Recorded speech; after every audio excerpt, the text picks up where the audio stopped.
জায়গায় যদি বিসমিল্লাহ পড়তে ভুলে যান, আপনার জীবনে বিপদ আসতে আর কিছু লাগবে না, বরকত কমতে আর কিছু লাগবে না। এই 3 জায়গায় যথেষ্ট।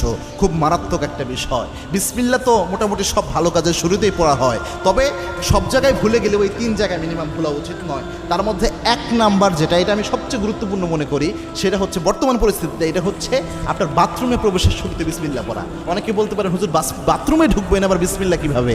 বাথরুমের শুরুতে তো আমরা আল্লাহুম্মা ইন্নী আউযু বিকা মিনাল খুবসি ওয়াল খাবাইস পড়ি, এটা না আমরা পড়ি। হ্যাঁ, এটার ব্যাপারে আল্লাহর হাবিব সাল্লাল্লাহু আলাইহি ওয়াসাল্লাম জানিয়েছেন।